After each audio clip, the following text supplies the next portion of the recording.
Assalamualaikum warahmatullahi wabarakatuh. Alhamdulillah alladzi arsala rasulahu bil huda wa dinil haq liyujhirahu 'ala dini kullihi walau karihal musyrikun. Saudaraku yang dirahmati Allah Subhanahu wa taala, kali ini kita akan membahas tentang tanda seorang hamba yang diinginkan kebaikan oleh Allah pada dirinya. Apakah seorang hamba yang mempunyai harta yang melimpah adalah sebagai bukti bahwa Allah menginginkan kebaikan kepada seorang hamba tersebut? Atau seorang hamba yang diberikan jabatan yang tinggi atau prestasi yang bisa dia raih atau kesehatan, apakah itu merupakan tanda bahwa Allah menginginkan kebaikan kepada seorang hamba tersebut?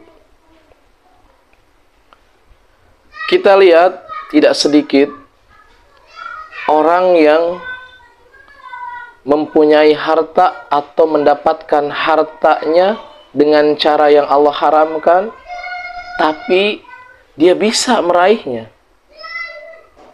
sehingga kekayaannya cukup melimpah, dan dengan hartanya itu dia bisa pergi ke haji, dia bisa memberi atau memberikan hartanya untuk orang-orang fakir miskin, untuk membangun tempat-tempat ibadah. Apakah itu merupakan tanda bahwa Allah menginginkan kebaikan kepada seorang hamba tersebut? Dan tidak sedikit manusia yang mempunyai jabatan yang tinggi, dia dapatkan dari cara yang Allah haramkan, kemudian dia lakukan jabatan atau dia gunakan jabatan itu untuk sesuatu yang Allah haramkan, untuk sesuatu yang Allah tidak ridhoi. Jabatannya tinggi, saudaraku yang dirahmati Allah Subhanahu wa taala. Tapi apakah itu tanda bahwa Allah menginginkan kebaikan kepada seorang hamba tersebut? Atau kita lihat seorang hamba, Masya Allah, hidupnya sehat, ya, sakitnya jarang sekali. Paling sakit cuman pilek, apalah, sakit yang ringan. Lalu apakah itu merupakan tanda bahwa Allah menginginkan kebaikan kepada seorang hamba tersebut? Nah, saudara yang dirahmati Allah Subhanahu wa taala, lalu bagaimana? Seperti apa sih tanda-tanda bahwa seorang hamba itu Allah inginkan kebaikan terhadap dirinya? Maka untuk hal ini Rasulullah Shallallahu Alaihi Wasallam bersabda, "Man yuridillahu bihi khairan yufaqihu fiddin." Barang siapa yang Allah inginkan kebaikan kepada seorang hamba, yufaqihu fiddin, maka Allah akan pahamkan dia dalam ilmu agama. Nah, saudaraku yang dirahmati Allah Subhanahu wa taala, ternyata tanda bahwa Allah menginginkan kebaikan kepada seorang hamba adalah Allah pahamkan kita dalam ilmu agama. Iya, karena dengan kita memahami ilmu agama ini, maka kita bisa dengan mudah mengamalkan ibadah tersebut. Allah pahamkan kita dalam ilmu sholat, tata cara sholat, bagaimana Rasulullah Shallallahu Alaihi Wasallam mencontohkan caranya sholat, sholat apa saja. Maka ketika seorang hamba itu paham, dia akan mudah mengamalkannya. Allah pahamkan dia dalam ilmu agama tentang jual beli, bagaimana Rasulullah Shallallahu Alaihi Wasallam jual beli yang baik, ya. Kemudian dia paham, maka dia mudah untuk mengamalkannya.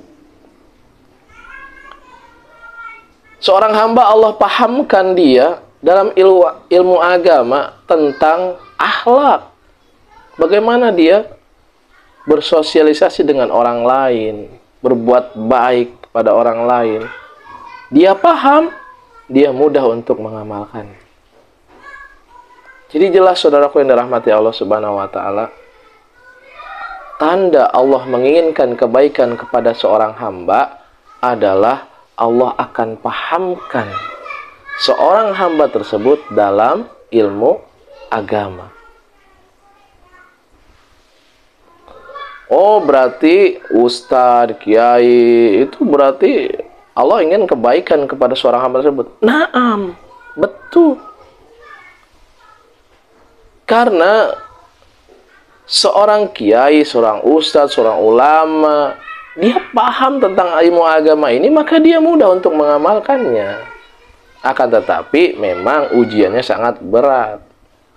Bukan berarti ketika Allah pahamkan dia dalam ilmu agama, dia harus menjadi ustadz, harus menjadi kiai. Enggak.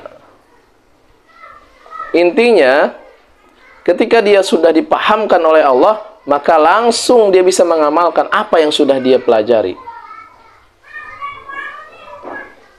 Dia belajar Al-Quran, mentadaburi Al-Quran, artinya, cara bacanya. Maka standar kita, bagaimana kita harus hidup di dunia ini, kita harus memahami Al-Quran. Isi Al-Quran itu adalah SOP-nya kita. Ya, standar kita hidup di dunia ini harus bagaimana, yaitu Al-Quran. Dan hadis Nabi Muhammad SAW. Rasulullah SAW sudah mencontohkan dari mulai bangun tidur sampai tidur lagi. Maka ketika orang itu dipahamkan, dia akan mudah untuk mengamalkannya. Nah, pertanyaannya saudaraku yang dirahmati Allah Subhanahu wa taala, bagaimana kita bisa paham tentang ilmu agama ini kalau kitanya tidak mau belajar tentang ilmu agama ini? Kan tidak sedikit manusia yang mengatakan atau punya prinsip, yang penting kita sholat, sudah selamat. Subhanallah, saudara yang dirahmati Allah Subhanahu wa taala, agama Islam ini bukan berbicara hanya sholat. Rasulullah SAW diutus oleh Allah ke dunia ini untuk mencontohkan bagaimana manusia itu harus menjalankan kehidupan di dunia ini.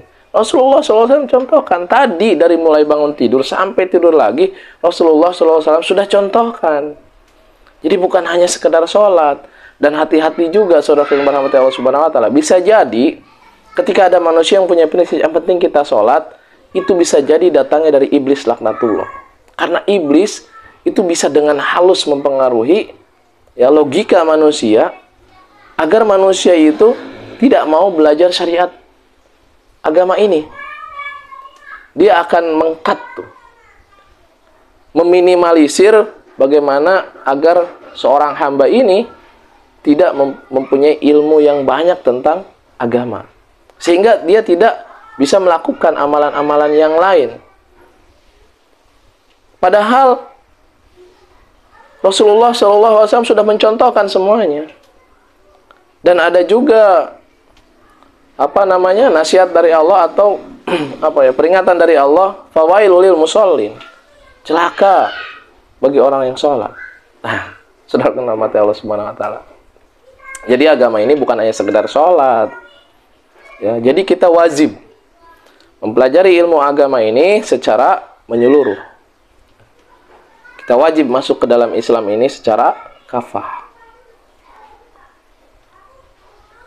Mudah-mudahan Allah jadikan kita manusia yang semakin bertakwa, bertambah keimanan kita.